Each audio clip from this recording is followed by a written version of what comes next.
Here we have a new 2026 Jeep Compass. This one comes in the TrailHawk trim level. This is the silver zenith metallic, and then we have the black and ruby red leather and cloth interior. Powertrain consists of a 2-liter turbocharged 4-cylinder engine that's made it to an 8-speed automatic transmission. And I'm sorry, it was parked under a tree, couldn't get to the car wash, so light me up in the comments if you want. To the front end here, we do get our LED headlamps, and then we do get the halogen fog lights, and a really nice look, I think, for the Compass. It just looks like a mini Grand Cherokee, and I feel like that's what you want when you're, in the market for something like this. Love the red recovery hooks on the TrailHawk. Just a nice look overall. Down here to these wheels, these are going to be 17-inch aluminum. We get passive keyless entry on the front. And then to the door panel here, one-touch up and down windows for the front, regular power windows on the back, rear window lock, power door lock controls, power mirror controls. And I really like the gloss, the piano black. A lot of people don't like that. They say it looks cheap, but I think it looks really good on this. Headlamp controls are here. We do get a manual tilt telescoping steering wheel. Hood latch is there. And I think I'm just gonna start this thing up. Well, no, I'm gonna wait. It's low on gas and I already put money in it, but here's the power driver's seat with 2-way power lumbar support. But I want to give a huge thanks to Chrysler, Dodge, Jeep, Ram, or Franklin for allowing me to review this Compass today. I'll leave a link below in the description. If you're looking to find the best price on one of these closer to home, click that second link down below. It takes just a minute to fill out your information, and I'll make sure the local dealers are fighting to get you the best price on this or whatever new vehicle you might be interested in. But honestly, really impressive legroom back here. I have the seat up front adjusted for someone of my size, being 6'3" with longer legs. We get a seat back pocket on the passenger side. Then I'm gonna open the door so we can see a bit better down here. We do have a USB-C, USB-A charge duo, which is nice. 12 volt down there. Nice view of the front. And then middle seat folds down, bottle holders, little phone tray there. And then we do have the hooks that come down. You could probably hang a shirt there. I wouldn't do too much. It's a little flimsy, but for the most part, does what it's supposed to do. You shouldn't be trying to hang up a whole uniform back here. At least I wouldn't. Child locks, manual on either door. Just put a key in there, turn one way or the other. I cannot close doors today. It's because I'm having to park in a tighter spot than usual, so I apologize, but no big deal. There's a look at the back end. I like the recovery hook on the back too. That's kind of funny. There's a look underneath. Dual exhaust, which is neat. Then we do get a power liftgate on the TrailHawk. Here's a look at the back. We have the top tethers integrated down here on the back of the seat itself. There's your spare tire underneath. And I love this design here. We get the side pockets. There's a deeper one on this side and then a decent sized one on this side if you want to keep stuff in the back that you don't want rolling around. And then there's the button to open or shut, well, to shut the lift gate. There's a fuel filler.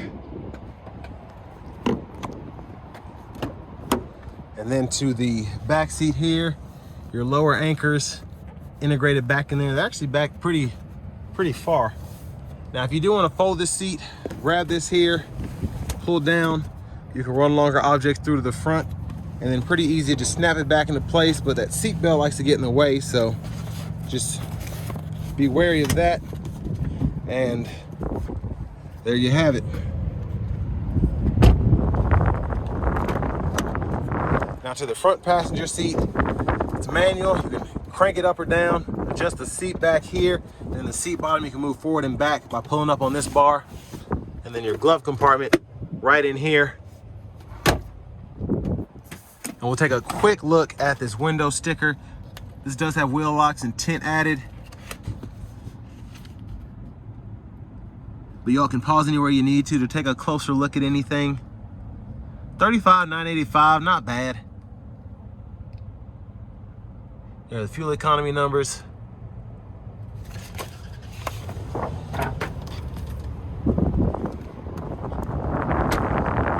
As we come back around to the front end,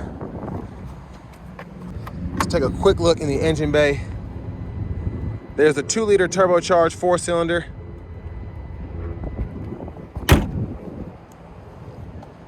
But I'm gonna go ahead and start her up so we can see the blinkers.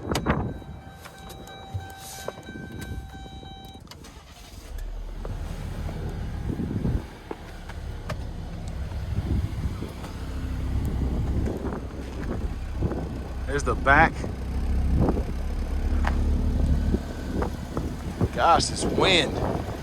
We do get LEDs on the mirrors, which is nice. Let's go ahead and hop in the driver's seat.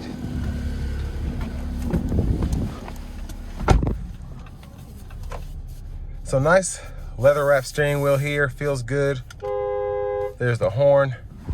Over here to the radio, we do get our AM, FM, XM along with Bluetooth. We get that wireless CarPlay, Android Auto compatibility as well. And then we have our dual zone automatic climate controls. We can either use from the buttons and knobs down below or from the screen here. You can also control the 2-stage heated seats and the heated steering wheel up here too. Connect your phone there. And then you have your settings here. Units of measurement you can change.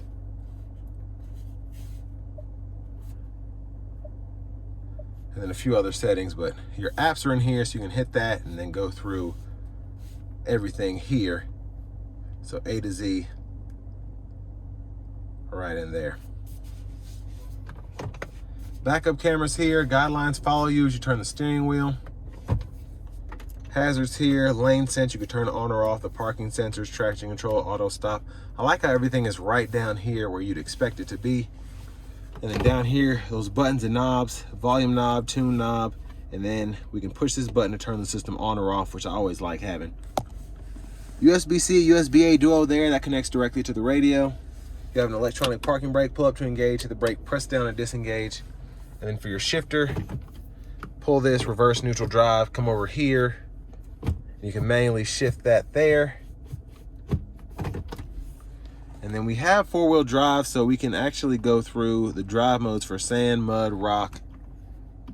And then you probably want to have it on auto most of the time.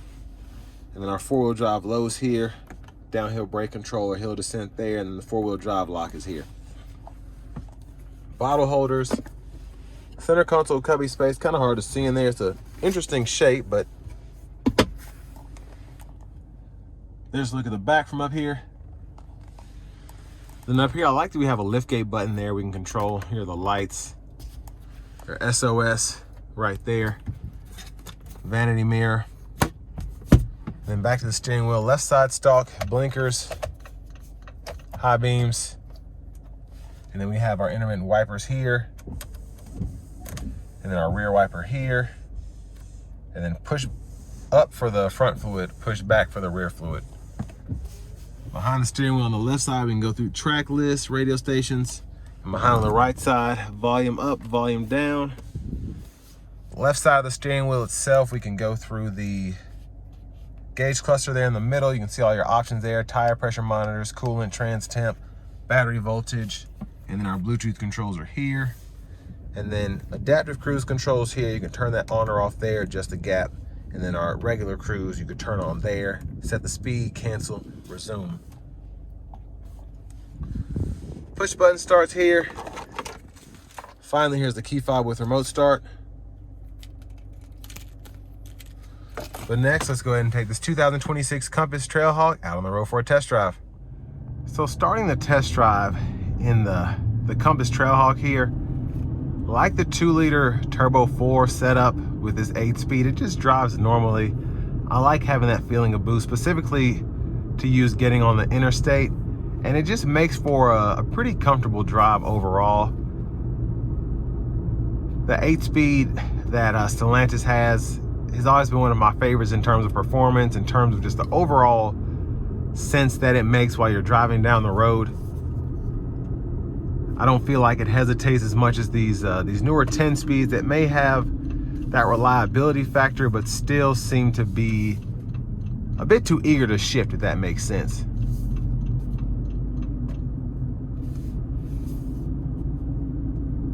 But it's a simple drive here. It's very easy to get behind the wheel of this and just start going. The shifter makes sense, steering wheel feels good.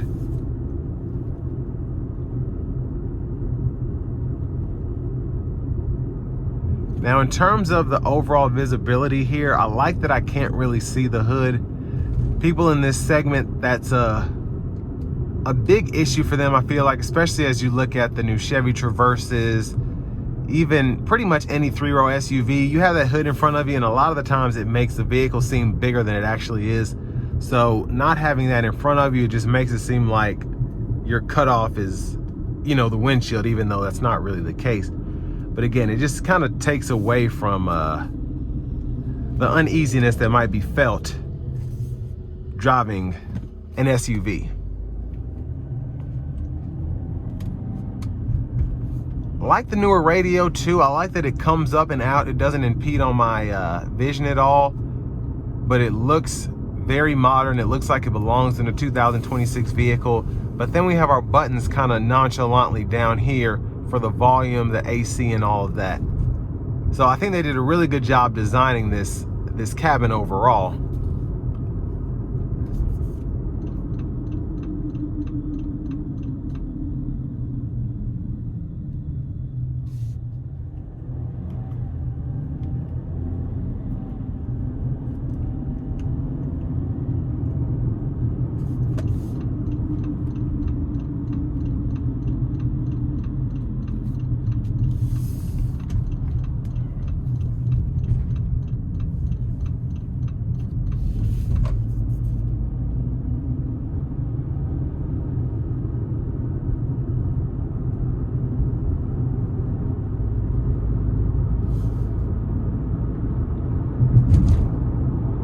So we're gonna give it a pull here coming out of this corner. Gonna try to get it down to 40 if possible.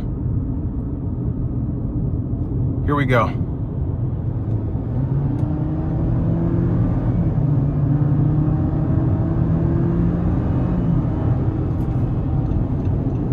So I mean, pretty good passing power there. It's very impressive.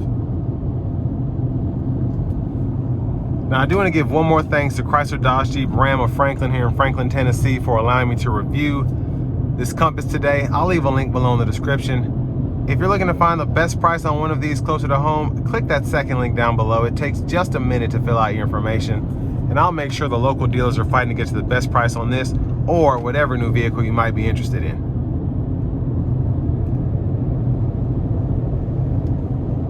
So we have the adaptive cruise on now. And surprisingly, the ride quality, and I shouldn't say surprisingly, but I'm surprised by how well this rides down the road.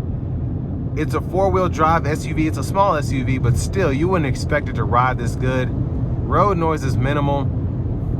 And I just like overall how nice it is in terms of being $36,000. You're getting a capable four-wheel drive SUV with this package, something that feels relatively luxurious with the bigger screen here, your dual zone climate controls, having your heated seats, heated steering wheel. It's just an impressive package overall again.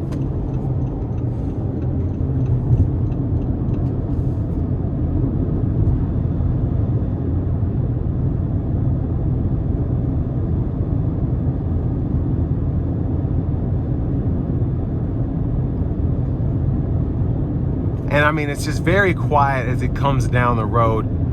It's one of the craziest things, again, about a vehicle like this is it not being overly loud. It's just very quiet.